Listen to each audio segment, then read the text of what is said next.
Welcome to another episode of the Pilot Boys podcast. We are here for our Head in the Clouds interview series with Gerad Wunderlich, a good friend, a new friend who I met when I was doing the Failing Forward podcast that he hosts. He's also the CMO of Go Mix Tech. So we both share a health and wellness background and interest. And Gerad, man, I'm super excited that you were able to join us for this podcast.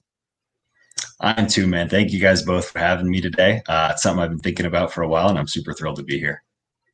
Looking forward to getting into it, man. You're definitely a multi-hyphenate, so it's quite a bit to talk about here. So let's get into it. Let's do it. Where do we start? Let's start at the beginning of your journey, kind of into adulthood, where you grew up. You know how you kind of built your life into where it is today, and the experiences that you had growing up that kind of moved you into the health and wellness field.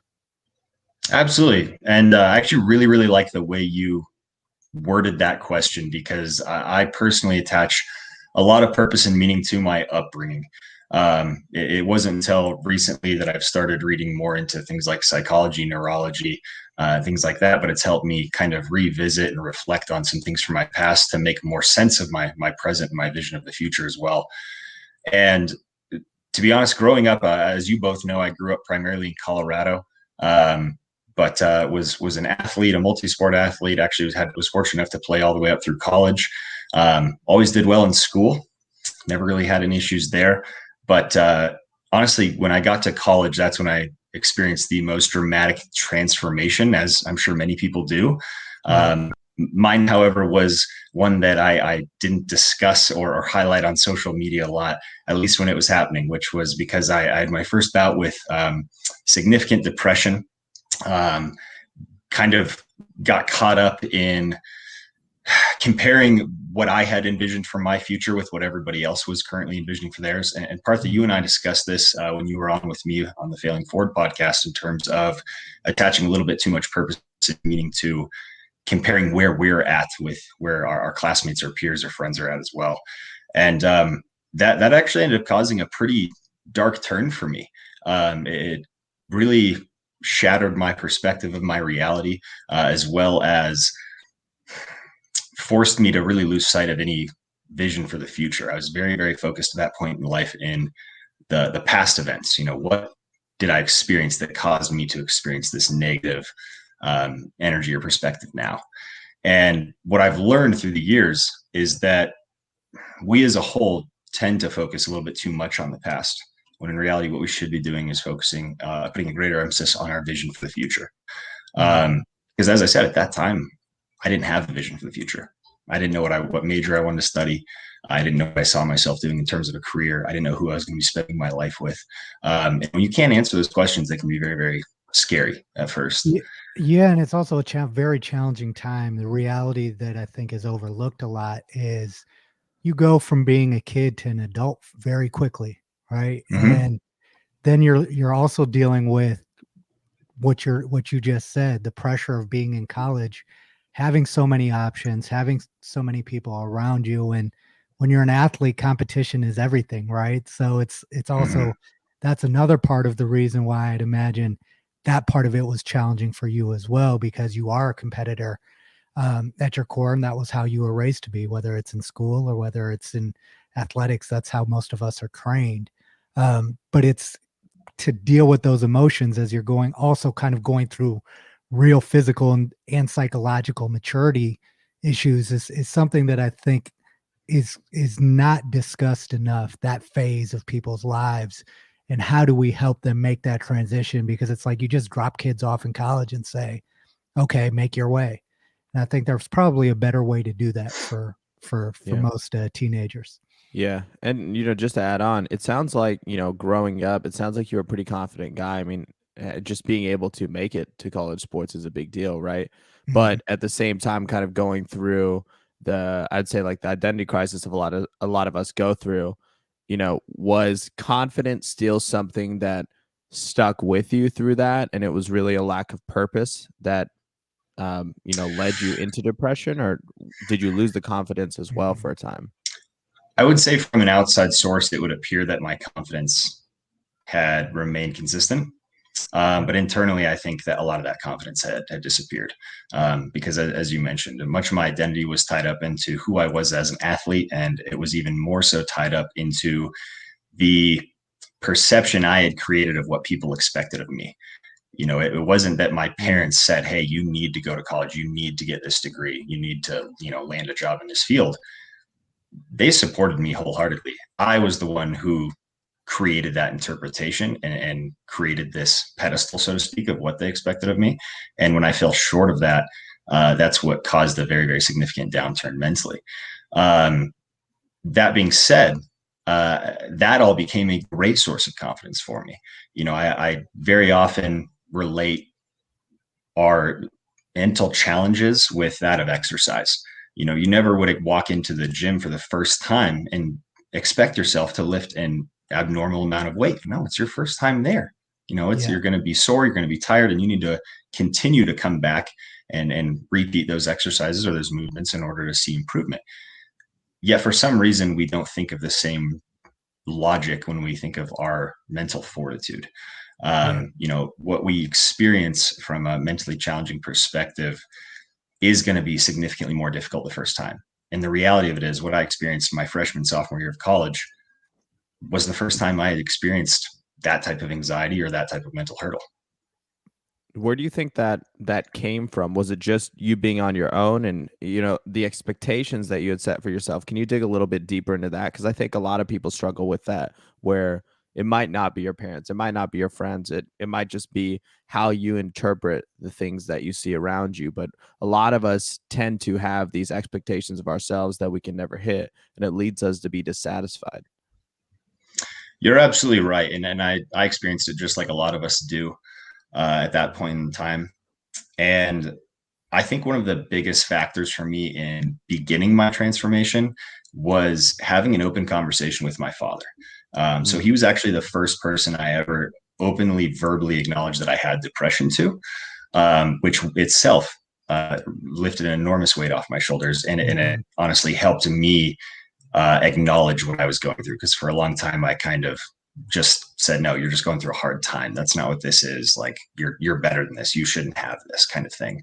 But having that conversation with him obviously prompted him to ask the question, well, where do you think this is coming from? And then that gave me the opportunity to say, I think I may have created a false interpretation of what you and mom expected of me. And at that point, he was able to reciprocate a very open and honest answer in that that's not what makes them proud of me. A degree or a specific job or specific income is not what makes them proud to be my parents. And having that understanding, even though it seems almost obvious, having that open and honest conversation, one, obviously allowed our relationship to develop and flourish a lot more, but it allowed me to put a lot of those perceptions to rest. And from that point on, I was able to start building a new vision for the future that fit who I was. And that eventually is what led me to, areas in entrepreneurship, as well as, things like the podcast, wanting to pursue public speaking. Obviously those don't all come at once. It's something you have to develop over time, but it's that vulnerable moment or situation that allows you to have the greatest and most fulfilling opportunity. Yeah, I wanted to touch on the beginning of your commentary in terms of telling your dad and lifting that, having that weight lifted. A lot of people who deal with depression, the hardest thing for them is sharing what they're going through with the people that they're closest to. They're more likely to talk to a complete stranger. It seems to be more of a mental hurdle to actually have that conversation, specifically with your parents or loved ones, and not knowing how they're going to react to that. How much anxiety did you feel kind of going into that moment? An insurmountable amount of anxiety. Because like I said, it's not something you want to believe initially. And I would argue that probably most people feel that way, maybe after being told by a therapist or a doctor that they might be experiencing this, or maybe it's a conclusion they've come to on their own. And I think a lot of that comes from the fact that we want to typically think of people who face mental health challenges as people who are weak-minded. And I believe now the exact opposite. I think growing up, I probably had that initial interpretation, more than likely because it's something that just wasn't commonly discussed. You know, growing up in the early 2000s and the 90s, you didn't hear about depression. You didn't hear about anxiety. If you did, it was maybe in a movie or something, and it was very few and far between. So you don't think of it as normal. You don't think of it as something that happens to actually a very significant number of people. And I think that just furthers the belief that it's something that you shouldn't have, or that you're better than to have, if that makes sense. And I really think if you do have one person in your life that you, although it will be uncomfortable, have the ability to have that initial conversation with, it's a huge and impactful step in overcoming what you face. Because one of the biggest things you can do is, one, face your internal dialogue, but two, acknowledge it verbally. And we rarely ever do that without just having an in-person conversation. Yeah. And I want to ask, you know, probably one of the most controversial questions we've probably asked a guest on the podcast, but what's your view on depression? Because I feel like this is my context for this question. I feel like there's a victim mentality that's in pop culture now, that everybody wants to be depressed or everybody wants to have anxiety. They want it to be a permanent thing in their lives. But in reality, many of the people who get depressed for a period of time get out of that at another period of time down the line. So, what's your view on the illness itself, and in the circles that you've been in, and the friend groups you're in, and physicians you've spoken to? What's your view on it, and what do you think is the appropriate mentality to approach a mental illness with? That's an amazing question, and I'm glad you felt comfortable enough to ask that to me, because as you know, Partha, that's a huge topic of conversation for us on Failing Forward, and to be honest, it's the inspiration behind the show in the first place. And I want to answer that by starting this. My interpretation of depression, like anything else, has to evolve with me. If I 5 years from now think of depression as the same way I do right now, then I didn't spend enough time educating myself on it. I didn't spend enough time thinking about it. I didn't spend enough time facing my own internal dialogue. So I want to start by saying that, because one, I think that's something that's often overlooked in terms of beliefs as a whole, whether it's politics, religion, personal beliefs. If you go through life thinking the same way you did in the past, then I'm sorry, I just didn't spend enough time really thinking about that topic. But as far as depression goes,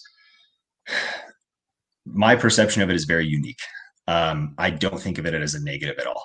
And that's because I've forced myself to learn about things like neurology and even biology.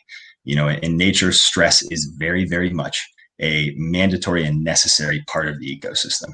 One of my favorite examples of this is the biome that was created, I think, in the mid 80s. I think it was an Arizona desert.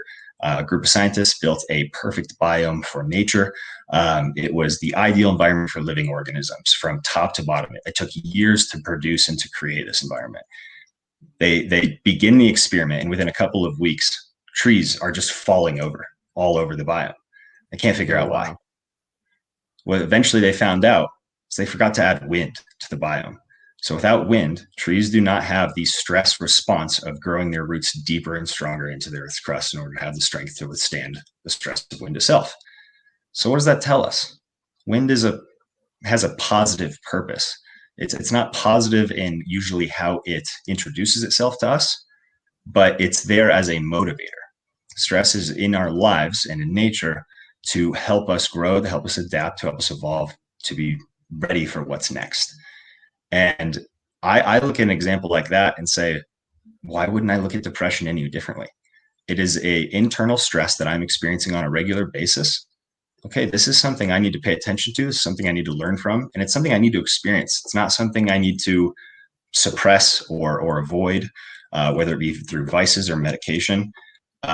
This is something telling me that I'm not being who I need to be, or I'm not who I need to be for the future. And I know that might be kind of a wide view and not maybe as specific as you would have liked in an answer. But it's really what the last 5 years, 6 years has brought me to. And it allows me to face those depressive episodes in a completely different mindset than what I was able to do when I was 21, 22 years old. It's Yeah. not immediate. I need to get out of this internal dialogue. I need to get out of this feeling. Um, it's okay, I'm not feeling great. I don't like the way I feel, but now I need to spend the time experiencing that emotion and asking myself what led me to it and what do I need to change moving forward. I think it was I don't remember actually off the top of my head, but there was an actor who said something along the lines of depression is the result of you being exhausted by the identity you're portraying. I Uh-huh. read that as the same way. Yeah. It's something internal telling you that you're not in line with who you're supposed to be. And the reason I like that definition for me personally is really anyone I've spoken to who experiences depression, chances are they're not super happy with who they are. There's something or multiple things within their life that they're not very satisfied with, they're not very fulfilled with. There's things they would change. But unfortunately, they're so focused on suppressing the feeling that they don't spend time changing the things they're not very happy with. And to me, that's what allows me to hold on to this more positive outlook in terms of depression and mental health as a whole. Yeah, I think that's a very healthy way to look at it. And one thing that I wanted to again circle back to in your commentary is this, that I think every human being, especially in our culture, no one knows who they are. You know, it's a process that you go through to find yourself. And for some people, the depression comes in with the challenges that come with that, right? If you're not asking yourself the question, I always say the sooner you start looking at life internally and start figuring out, okay, what do I represent? Who am I? The easier the external world gets. And I think Mhm. it's really hard to overcome that because of how society frames how we're supposed to think. You know, as we said in school, in athletics, it is a comparison between you and other people. You are constantly looking at how do I measure up to someone else versus looking at how do I measure up to myself, right? And what is it that I want out of life? And that's not the same as what Partha wants or what V wants. It's what Gerad wants. And I Mhm. think that's why I like how you framed that question in the quote you asked about the actor. Now, my follow up question to that for people out here, speaking to what Partha said, is how do we get people to? Because I feel like if you just constantly are telling yourself you're depressed and acknowledging that without taking any action steps, which is a lot of people do, and that's what leads to a lot of the negative things like drinking, alcoholism, drug addiction, that are very, very harmful potential side effects of depression. What would you say to people out here in culture who are acknowledging or telling themselves they're depressed and reinforcing that principle, but never actually dealing with that depression and how harmful you think that could be? Well, I think you said a very, very valuable thing just a moment ago in the perspective that people who maybe are acknowledging they're suffering from depression, they almost feel like they don't have time to truly face it or deal with it. I mean, that's why Mhm. vices exist in my mind. It's to Yeah. distract or suppress the internal dialogue. I mean, look at everything we have to keep up with today. We have to post on social media and show people that we're happy and fulfilled. We have to go to work. We have to have a side hustle. We have to keep up with politics and everything else going on in pop culture. Like, who has time to really identify who they are as a person and figure out whether or not they're really happy with who they are? Like, we just don't have time. At least that's what we tell ourselves. I will absolutely 100% say I've experienced more growth and development and steps forward in life, whether it's financially, in relationships and business, when I spend time focusing on who I am as a person, when I spend time solving, dealing with, facing my depression. When I do that, everything else aligns. Because what are you doing when you're really trying to figure out who you are? You're aligning yourself with the path that makes the most sense for you. If Yeah. you're spending a lot of time putting on that face on social media, or maybe spending time on a job that you don't really feel fulfilled in, well, of course you don't have time for depression. You're spending all your time in things that are likely causing the depression in the first place. Hmm. So by actually just granting yourself the opportunity, granting yourself the time to look inward, I truly believe that all those other factors start to align as well. The right people come in your life, and they end up being the right support system. They bring with them the right opportunities for you. And again, that doesn't mean that as soon as you start facing things, everything is perfect and problems just no longer exist. I mean, this is life. Of course, that's not the truth. But when I look at who I surrounded myself with in my early 20s versus my circle now, they are otherworldly. I mean, the my partners that I have in business are people I can spend hours on the phone with just talking about ideas, sharing energy, sharing ideas for the future, for business, for identity. I wasn't having those conversations with those people at that point in my life. So again, I'll answer your question by simply saying, grant yourself that time and everything else will come into alignment as well. Yeah, man. That was super powerful. Where did you learn how to build such an empowering perspective? Because I think a lot of people fall into the trap of talking about the pain they're going through or the problems they're going through. And by the way, when you share something, you get a dopamine release naturally. So Mhm. that in itself, just saying, "Hey, I'm going through this," makes somebody feel better. But a lot of people stop there and don't do the mindset shift to dig themselves out of the situation they're in. Where did you learn that? And then how would you advise somebody who doesn't have that character trait to work on the way their mind works? I'll answer that in two parts. One, what you just said is absolutely correct. We do feel good when we share what we're dealing with. On top of that, the brain is fundamentally created or structured to reward us with things like dopamine when we're working, not when we receive the accomplishment. We feel better when we exercise versus when we win the weightlifting tournament a year later. Like that alone tells me that we maybe spend a little too much time focusing on the wrong things. So even when you're looking at like something like facing mental health, that's work, that's stress, that's something you're dedicating time and energy to.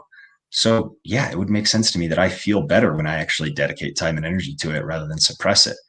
The second part of that is I've adopted a little bit more unique perspective in terms of identity. Some of this comes from areas I've read. Others of it just comes from the fact that I spend way too much time in my own head. That's probably been part why I suffer from depression. But I do spend a lot of time thinking about this. I'm a big advocate of getting up early and walking during the sunrise. And that's my time to be in my own head. It's not always super, super positive. Sometimes I'm thinking about things that others would view as very, very dark. But that's my time to explore my thoughts, explore who I am. But I've adopted a perspective of identity that differs a little bit from the traditional perspective. Most people think of identity as a linear line. So you're born and you change and you grow and you adapt, but you're just moving along this linear line through life until we die, right? So my perspective is I look at this a little bit differently. I actually turn that line vertical. And every time I go through any form of transformation, I'm making an entirely new line. So it's more of a step transformation. And the reason I mentally create that visual, one, I'm a visual learner, so it helps me just connect to it easier. But two, it's reminding me that I am letting go. I'm stepping away from the person I previously was, because the person I was at 22, when I was initially diagnosed with depression, did not have the ability to overcome it because he was the one experiencing it. Who I am now is a completely different version of myself. And so it helps me physically become somebody new by visualizing this new line on this piece of paper. And I actually will do that sometimes in a notebook. If I'm starting a new habit, when I started meditating, when I told myself I'm reading 30 pages a day, when I started walking in the mornings, all of those were new lines on a piece of paper with a little note to myself of what that new habit or activity was. And altogether over time, I am slowly becoming somebody completely different than who I was 5, 6 lines ago. And Yeah. again, I don't think enough people understand that transformation is not about habit formation. It is identity transformation. If you want to lose 50 pounds, it's not about forcing yourself to go running in the morning. It's about becoming the person that gets up and goes running in the morning. You're Bro, not I could forcing. not resonate with this more. You're saying everything that I've been saying around me. So at first of all, I think it's dope that when you change your identity, you're letting go of any past behaviors. Just the Mhm. fact that you identify as a new person means your baggage, your weight, your stress that you had even the day before is let go because you give yourself the freedom to start with a blank slate. Sounds like every day, which is dope.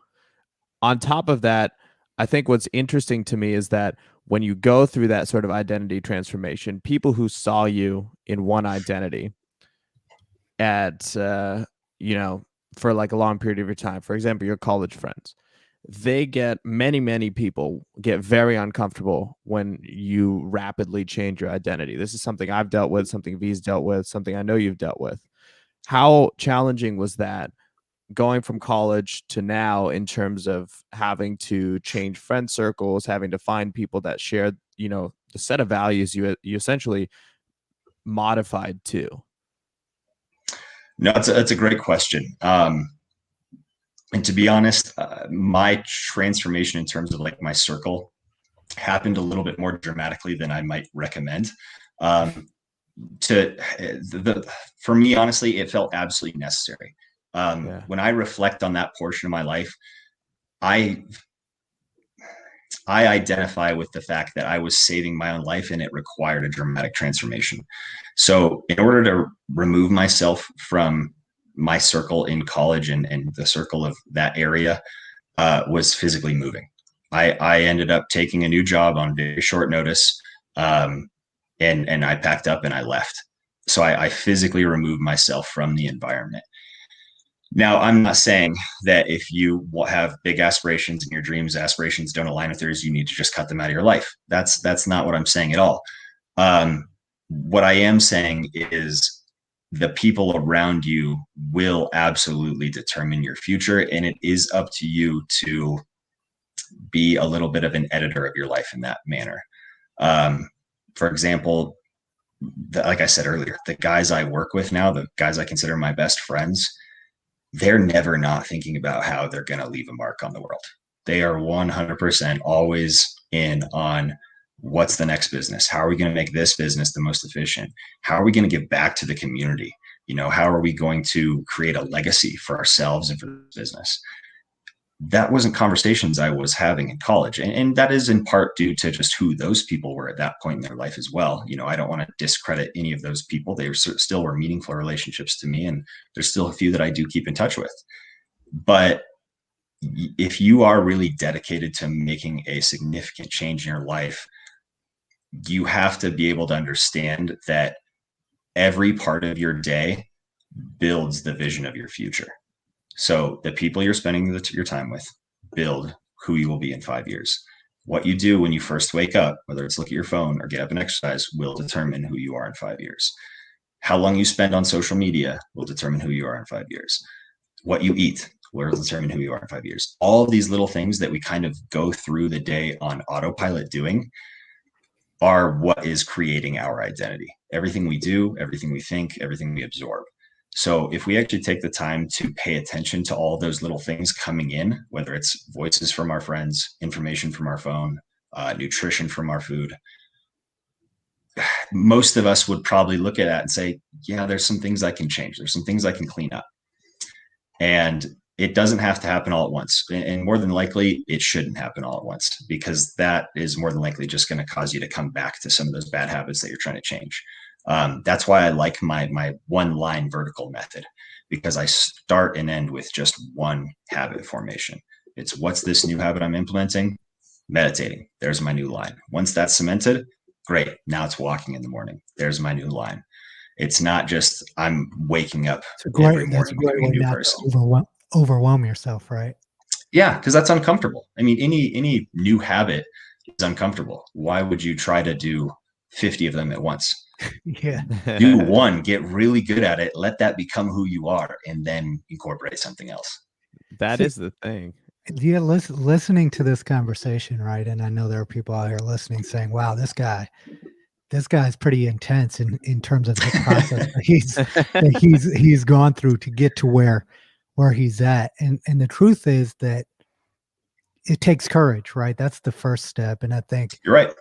a lot of people are very fearful, and that's why you see most of society, when you look at it, if they grow up in a town, the majority of people never leave that town. If they have a friend circle, they never explore outside of those boundaries. Even when they get to college, I had friends in college who still hung out with all of their high school friends, and they're not growing that way, right? And it is a scary thing to grow and put yourself out there in the world. I'm someone who's lived, I can't even count the number of cities that I've lived in now, but I think that by doing that just by the action of picking up and going somewhere else, it forces you to grow, and it forces you to see the world differently. What advice would you give to people? Because also I think it is everybody who says that I want to be successful, that Drake line, I just want to be successful.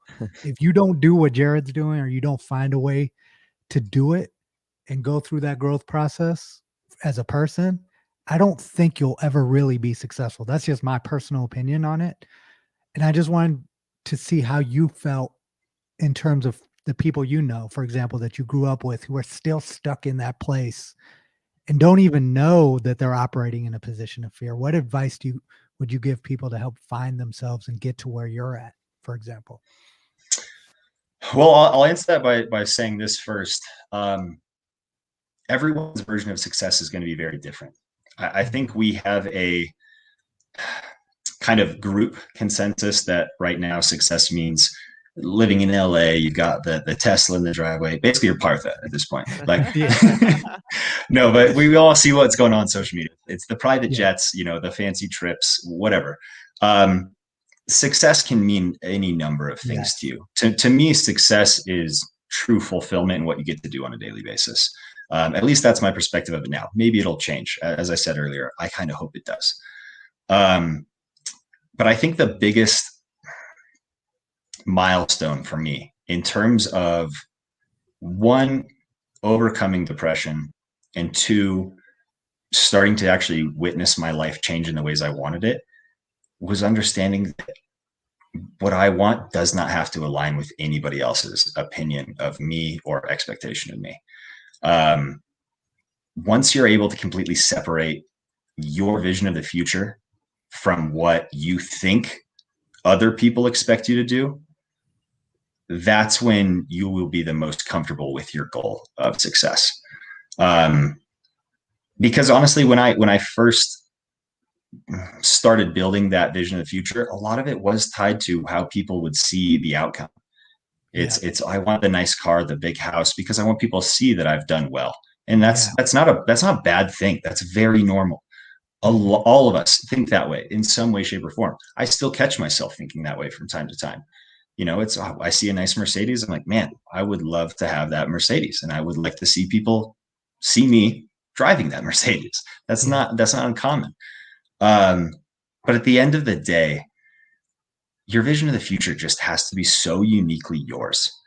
Like my wife's vision of the future has always been the most unique. Like, she just genuinely doesn't care what people think. She says she does, but I know she doesn't. Like, when I talk to her, like, hey, what do you see like at our house, 10 years down the road? What do you see there? She's like, I want miniature goats outside. I'm like, cool. Like, hell yeah, let's get some goats. And, I don't even have to question what that is, because I know she's just thinking off the top of her head that waking up in the morning and seeing goats outside would make her happy. Like, that to me is the perfect example of just working for an outcome that is just unique to you. And I think she's such a great inspiration to me, really without even trying, because she's just so focused on being happy and doing what makes her happy, that it even reminds me that I need to, focus a little less on the material items and more on the feeling that I'm hoping to achieve. That feeling that I have inside me when I'm sitting on that porch of the house 10 years down the road. What does that feeling really feel like to me? Not the house, not the cars in the driveway. What does that feeling feel like when I'm experiencing that moment? It's actually the same meditation I do every morning, by the way. I visualize what the feeling would be to have everything I dream of around me, to the point of what you're saying. What is the version of me like that has all of that, right? And Hmm. then I try to empathize into that person's head and just dwell there for as long as possible before I start my days. It primes you, man. It gets you on track to achieve your It goals, and it does. gets you thinking about the shit you care about, not the shit that society tells you to care about.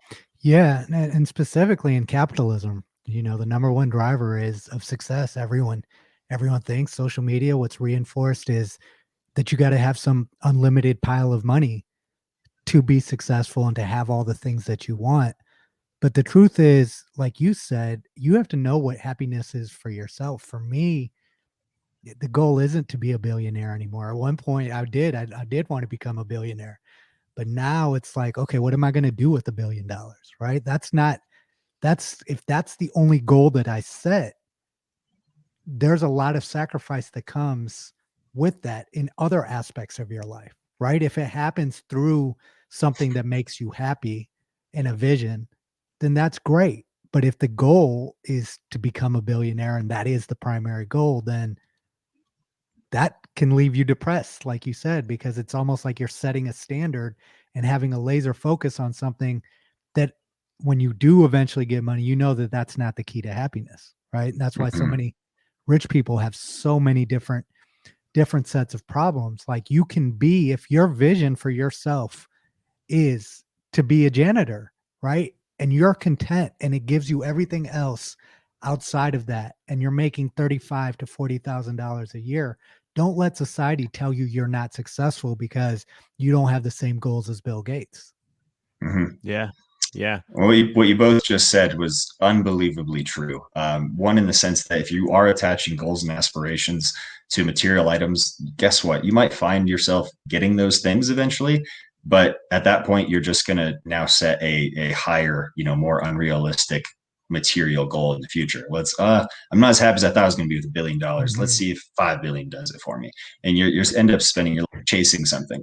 Right. But Partha, to your point, the brain is a creature of habit. The brain is addicted on a constant basis to creating specific emotions. That's why people Mhm. who are always unhappy will most likely always be unhappy, because as much as they hate, as much as they say they hate the way they feel, really they're consistently doing things to make them feel that way. Just like a very Right. positive person is pretty much always positive because they've created the routine and the habit of creating that specific combination of chemicals. And what you said in your meditation, it's very similar to what I do as well. You're basically conditioning your brain to seek out that feeling, to seek out that combination of chemicals. The brain doesn't know the difference between a real experience and a memory. That's why when we think about something traumatic from 5 years ago, we feel very similar to the way we did when we first experienced the event. So when you sit and meditate, Partha, and you think about how you're feeling when you have everything you could possibly want, when everything is going perfectly, you have the right people in your life, you've done the right things, you've helped the right people, and you don't think about the things around you in that moment, but you think about how you feel in that moment. You're preparing your brain to chase and find that feeling. That's going to bring you to the ultimate goal a hell of a lot faster than saying, I'm working my ass off so I have that car. Because guess what, like I said, you might get the car, but it's not going to provide the satisfaction and that dopamine release that you were hoping for. I think this is a great bridge point, right? We've gotten a chance to get to know how you think. And I think a great bridge would be, how have you applied your psychology or your awareness of yourself into the things that you are actually doing with your life? Let's start with Go Mix. Mm-hmm. How does that fit into your worldview, and how does that satisfy your desire, your drive to be successful? I think the common denominator between my mindset and my work with GoMix, or really any of my businesses, is creation. Prior to GoMix, I was creating the foundation of creating a new identity, creating this new mindset, creating new perspectives. Because as I mentioned earlier, I was forced to. It was either that or I likely wouldn't be sitting here, just to be quite honest. So as I made the transition from working for others into working for myself, I recognized an enormous increase in opportunity to create. Not to say that you don't have that opportunity when working for others, you certainly still do. But for me, it gave me the opportunity to have all of the potential in my own hands. I never really was very attracted to the idea that I would be forced into a box or given a metaphorical ceiling when working for other people. When you're working for a business that's yours, it can become anything you wish it to be. Obviously pending the approval of your partners. I think that's the common denominator between the two is that I wasn't doing a job or a list of tasks assigned to me by somebody else. I was creating the task list. I was creating the goals for the company, the goals for my department. And it just resonated very, very well with me and my mindset and who I am as a person. That's Yeah. amazing. So can you shed some light on the practices you have in your life that are helping you to grow on a daily basis? Yeah, absolutely. And I'll jump back to something V said a few moments ago that I'm a little bit intense, and that's absolutely true. I'm aware of it. And I've learned over the years that it's honestly just something I have to be. Yeah. I have to be hard on myself. And sometimes I have to check that a little bit. Like, for example, if my wife comes home and is venting to me about a relationship or something at work, my immediate response is typically to be as harsh as I am with myself, which I have to, again, check myself and be like, whoa, hey, she's just venting. Like, you got to, Yeah, I have dial that. I that think we back all in. have that. We have that Yeah. issue in all of our Yeah. relationships. Me too. Yeah. It's like, she'll be like, well, she's not being supportive. I'll be like, you should cut that friend out of your life. She's like, what? I'm like, oh, sorry. Never mind. It's good. But I am a She's little bit done. Get her intense. out of here. Yeah. I'm a little bit intense. I have to be hard on myself. So as I mentioned, I'm up in the morning before sunrise to go for my walk. One, just to get the actual natural light in my eyes, helps wake me up, feel alert, gets the mind going. But I live in Colorado and it's February. So right now it's like in the single digits degree wise when I get up and walk. It's horrible. Like your tears are frozen on your eyelids, your snot's frozen. It's not fun. There's nothing enjoyable about it, but I do it because it reinforces my confidence in myself that I'm capable of doing difficult shit. And immediately after that walk, I come home and I take a cold shower. Same thing. Other people might take cold showers for other benefits, healthy, immune system supportive, tighten the skin, whatever. Those are all great. I do it because it sucks. Like that's who I have to like. That's what I like about it too. It's just like a nice little slap in the face to get experience your the day point in my going. life. It's the same. It's It same is. concept It's as never taking a fun. cold, Yeah, dude. taking a cold Yeah, shower. It's I've done it for sometimes years. It's never fun. Yeah. it's nice to start your day with just like a punch to the face. You know what I mean? Mhm. Just like life It is just is. like, okay, this shit's for real. Let me get my head right. Yeah. Yeah. I mean, that's the truth. I mean, you do say that Yeah. you're And saying that you're I intense, but if you're not intense, then life will manipulate you, and the world around you will manipulate you to be a version of yourself that you're not going to be happy with if you're not intentional in understanding who you are and what it is that drives you, and not worrying about, well, I don't care if V says I'm too intense. well, the reality of it is those practices like that came from a very vulnerable conversation. I had to be comfortable enough to look myself in the eye and say, hey, you've been lazy. If something Yeah. didn't need to be done right away, you were putting it off. You were a procrastinator. Would you still get stuff done? Yes. But were you doing it as quickly and efficiently as you could have? No. Yeah. And that's an uncomfortable conversation. Nobody wants to be told they're not doing well enough, especially from themselves, the person who knows them the best. Right. So having that internal conversation and even reminding myself on a regular basis that, hey, you were really lazy. You have to be hard on yourself to remind you not to be lazy. That's not a fun conversation to have. But again, I think it ties very, very cohesively back into my perspective of stress. I have to put that stress on myself through that personal dialogue in order to motivate me to do the difficult practices, which then in turn motivate me to work harder, which in turn motivate me to work longer if needed, which in turn motivate me to, maybe do the things you don't always want to do, whether it's exercise or reading or, slotting out time to spend with people maybe you're not that excited to spend time with. Whatever the case may be, we always tend to make excuses for ourselves. And I do believe that an excuse is always valid by the person giving it, but an excuse also prevents any progress. And I was guilty as all get out of making excuses through my early and mid 20s. And I just had to look at myself in the mirror one day and say, you're done with that. And in order to stop doing excuses, I need to just do the hard stuff.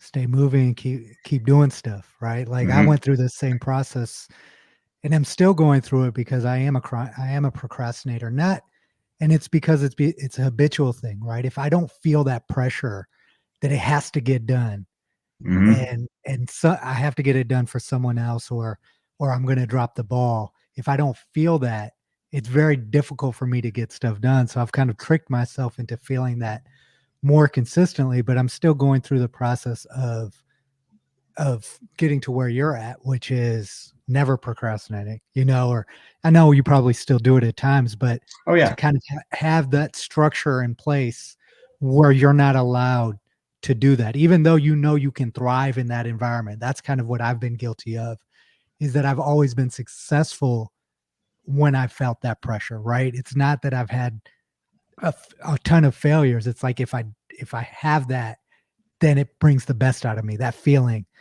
And I think you're right, though. It creates a lot of stress, unnecessary stress on you, and it doesn't allow you to be your best version, maybe the most time sensitive version of yourself, but not the best version of yourself. Well, and the reality of it is we become experts at anything we practice. The unfortunate part of that is we're often not aware of what we're practicing. For me, procrastination was one of those. It's not like I was born a procrastinator. No, I put one thing off at one point in my life. I still got it done, got the outcome that I was aiming to have. So guess what? The next time a task got put on my plate, I said, well, I don't need to do this right now because I've proven to myself in the past that I can do it at the last second. So I think there's a huge benefit in, again, being very honest with yourself and being aware of what you're practicing, specifically the negative habits. I think we often kind of overlook those and say, that's who I am. That's my identity. No, you weren't born a procrastinator. You're just really good at it. Like that is part of the procrastination, right? Saying that's just who I am. Right. It's interesting. I noticed that with people like work habits, right? People who work a lot and who take a lot of pride in working a lot usually have terrible work habits. They usually take a 1-hour task and make it last 8 hours. They pull an all-nighter and they come to you and they're like, I've worked 20 hours to deliver this. And you're like, well, it feels like you could have done it in 2 and then done a lot of other stuff in the meantime, right? And you see people struggle with this, but take so much pride. It's the identity stuff you're talking about. Build their identity off of the amount of work they put in, not understanding that that's not correlated to success. You know what I mean? Yeah, you're absolutely right. And I think people confuse busyness with productivity. You catch up with a friend for a beer at 6 p.m. It's how's your day? Oh man, it was busy. But like there's like almost a sense of pride in how they're saying that. Yeah. Like always, like, I didn't stop moving all day. I didn't eat because I was so busy. And it's like, have you ever asked that person, like, cool, how much did you actually accomplish? Like what got done today? Were you just busy or were you productive? And I think even, again, just having that honest conversation with yourself at the end of a day, like where you have that day where you fall into the couch and you exhale like, oh, today was a busy day. But if you're open enough to say, all right, was I busy or was I productive? Like how many things did I actually check off my to-do list today? Yeah. And I think that can create either a recognition or at the very least a habit towards a more positive outcome. Because I think there is a little bit of an obsession with almost bragging about how busy we are. Yeah. We post that stuff on social media, oddly, Yeah. which is just weird to me. And how much do you think that this connection that people put that naturally happens between time and productivity, right? Everyone says that the saying, I'm working a 9 to 5. So you're working an 8-hour day. How much of that do you think is part of the problem? The connection between the time spent versus productivity and the output that you're creating? Because I feel like if I have an employee and they're getting what I need them to get done in 2 hours, then they can go home, right? Like versus my expectations for them, and if it's meeting my expectations of what I want them to do every day. But it seems like I see it in the employee mindset, a lot of people who work that 9 to 5 cycle, they come in at 9 and they're thinking about their lunch break at 12 or their 15-minute break at 2:15, and that's what they're thinking about versus because it's in time versus this is the, like you said, to-do list. These are things that I need to get done at work today. And Mhm. for me, I think that that is part of the problem as well. You bring up a good point, and I think people do attach a little bit too much meaning to that 9 to 5 expression. I mean, I know plenty of entrepreneurs even who 5 p.m. hits and they're like, yeah, I'm done for the day. And I think that's something else that's very appealing to me about entrepreneurship is there's no clock in, clock out. Um, Mhm. it's when does something need to be done and how are we going to accomplish it? Additionally, again, as I've said before, I love reading about neurology and things like that. I've recently learned that our focus actually fluctuates in cycles very similarly to that of our sleep cycle.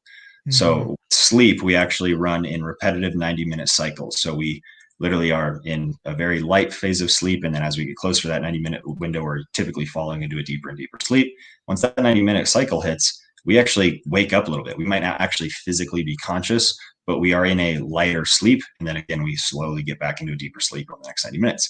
Focus is the exact same thing, which brings up a whole list of problems in terms of like traditional schooling, 9 to 5, Yeah. you name it. But being able to understand that your focus operates in a very similar way. And we've all recognized this. I mean, when you open a book, your first couple of pages, you're kind of like, I need to reread because I wasn't really paying attention. My mind is elsewhere. I'm not able to get comfortable in my seat. But then once you've been reading for like 30, 40 minutes, you are completely disconnected from the outside world and you're just vividly hallucinating about what you're reading at this point. That's Yeah. focus. And then guess what happens? You hit a point where that focus kind of starts to decline. So I think knowing that it helps me be more productive throughout my day because it helps me understand that I'm not supposed to be just innately focused for 9 hours straight. That's not the way our brains work. So when I feel that kind of fidgety, out of focus feeling, that's when I'll tell myself, like, okay, I'm starting a new cycle. This is a good time to get up, grab some water, maybe crush some food real quick, maybe call someone and just have a quick 5 minute chat about their day, touch base with someone else. Okay, now get back, restart that 90-minute cycle again. But additionally, I think the biggest thing for me, honestly, is that you can follow inspiration a little bit closer.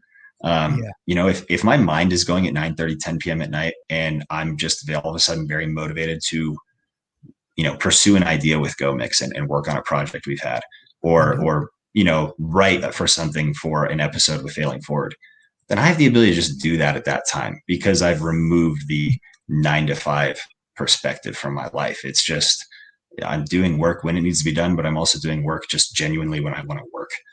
And I think people disconnect from that from a traditional 9 to 5. It's like it's after 5. I'm not responding to your email. Like I'm not dedicating time to this. This is my time. When in reality, That's like your that's time a can big be very thing. fulfilled. Yeah. Yeah, that's a big thing I struggle with personally, actually, is I've been really emphasizing this exactly what you're talking about, trying to make my work more of a lifestyle for myself because, I do Yes. genuinely enjoy my job, but at the same time, I have a tendency to overwork myself because I enjoy it. And not taking Mhm. those breaks during the day means I burn myself out if I do it too many days in a row. So it can go the other way as well. As there's one side of it where it's like you put all your work in these hours and you're not productive. Then the other side of it is like, you overwork yourself and you're not productive. And it's like finding that balance is a very challenging thing. And ultimately, I think it comes from a de-emphasis of work in the lifestyle. Like we glorify professionalism and professional success to such an extent that it overshadows physical health, it overshadows mental health, it overshadows our family, our friendships, our relationships, and our spiritual growth, all of which I believe should have equal priority to work. And that, I mean, for me personally, I'll just share it.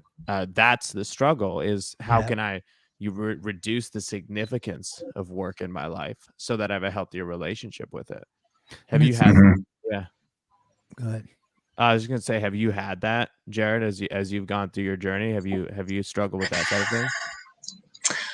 To some degree, yes. Because same thing, especially, in those years right after college, just like everybody else, I was attaching a significance to how busy I was. I was attaching fulfillment even to success specifically at work, whether it was a raise or the success of a business that I was associated with. And those things are great things. We shouldn't discredit those achievements and tied to work. But when we do spend almost an obnoxious amount of time in anything, not just work, we are depriving ourselves from something else. That's just the reality. We all only have 24 hours in the day. We all only have so much time on this earth. If you really feel like you're missing out on another area of life, then chances are that thought isn't going to go away, and that is going to catch up to a point where you have a dramatic shift where you end up leaving a job or whatever the case may be. But I do agree with you. I think there is a better place for us. And in fact, I even have a little bit of a prediction that we're moving towards this right now because of this huge shift towards working remotely. I think like the typical corporation or traditional corporation is kind of falling right now because a corporation is a community, and employees don't really have that anymore. Some do in some effect, but for the most part, the community aspect of an organization is gone. And I think people are figuring out now that a more important emphasis is on your individual abilities or your area of expertise and not how those abilities or expertise fit into a corporation.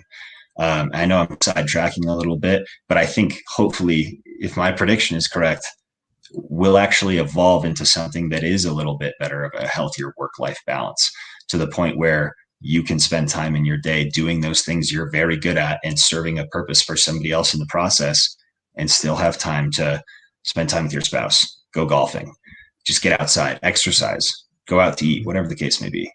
Yeah, we're gonna have to take this. I know we're coming to the end of our time a little bit. We're gonna have to take this conversation probably to a part 3 at some point, because I think we got to go down the future of work and the future of human life at some point. I Yeah. would love to. I'd love to, man. Before we get you out of here on some fun stuff, my takeaway from our conversation, I know we didn't really ask you a bunch of questions about the Failing Forward podcast, but I think through this conversation, people can understand how authentic that brand and that name is to how you live your life and how you've kind of gotten to where you're at by constantly failing forward, setting those bars or those lines, and obviously that's what makes your podcast authentic and true to you, is that it is a representative of who you are. I just wanted to say that, since we didn't get a bunch of time to talk on about your podcast. Now we want to get you out of here on some fun questions that kind of give people a glimpse into who inspires you, right? Sure. And those two things, I'll ask the first one, Partha will ask the second one. The first question is your top 5 musicians. I'm probably the worst person to ask this question because I'm one of those weirdos that I don't listen to music in my car or when I exercise. I'm just weird in that. Top I 5. We can Change the freestyle. category. We can I just say top still 5 travel destinations, maybe. no, I'll still give you guys an answer. Books. I'll do my Okay. best. Okay. I am, again, to further it, I'm a weirdo. Love Mozart. I listen to All classical right. music like during the day while I work. I listen to it while I read. My wife has caught me listening to it while I work out. I don't know why. It's just Nice. very comforting. But Mozart's great. On top of that, I am from a small town in Colorado, so I do have a little bit of a countryside. I do put on boots every now and then. So I'm a big big just country fan as a whole. I'd say my top artists there are probably, There's a man, lot of I good like the ones. old guys. I like Garth. Um, I like Toby Keith. Okay. Everyone's good. Yeah, I'm a kind I've of a gotten little bit of a connected to country boy country a art. little. I've gotten connected a little bit to country post 30. I've really It's gotten we into don't it. get to experience it now, but country is the greatest music to listen to live. Like Yeah. sunset, warm out, beer in hand. It's the best music to. See, Yeah. that's the thing though. You got to get the environment right with country. You You got to do, be in a field Yeah. somewhere. You got to have cold beers, and there should be some sort of fire going on, some sort of fire right? pit Your situation. shoes muddy. Yeah, there's some Yeah, factors be there. yeah. You Yeah. have to be in a flannel too. But if you get the circumstance right, it's a vibe. It Yeah. is. And if you're Partha now, we can't be in that environment somewhere in the deep south, Hey, unfortunately. you can't really. Oh, that's true. But now that I'm in California, I Definitely in definitely California. listen to a lot more country than I ever have. Yeah. Oh, that's great. So we What got about your top 5 athletes? Ooh, this is a better question. Born and raised John Elway fan. I actually have the Ooh. same birthday as John. oh nice. So he and I are like this. I'm a Um, I'm a Browns fan, so all right, that one hurts me a hey, little bit. you guys had a better year this year. You guys had a Yeah. much better year. But aside from that, I would definitely say it's going to be probably all Broncos players, guys. I'm sorry. That's all Terrell right. Davis, I woke up, or excuse me, I grew up, watching him and John just run the league back in the early and late 90s. So Terrell Davis is up there as well. Love me some Peyton Manning. I love that he moved here permanently after his time here with us. The sheriff is definitely on that list. And then I'm trying to think of more like current guys. I do really like Drew Lock. I'm going to say it. I know there's some controversy right now, and if he's the guy of the future, I like his moxie. I think he and I could have a good time together. I think we'd have fun hanging out. So I'm gonna throw him on that list as well. And then my last one, I'm gonna say, man, I'm a big Chubb fan. Bradley or Brandon. I'm going to put them in together. They're just Yeah, good guys, great athletes, amazing individuals, and both probably like the most confident speakers I've ever experienced.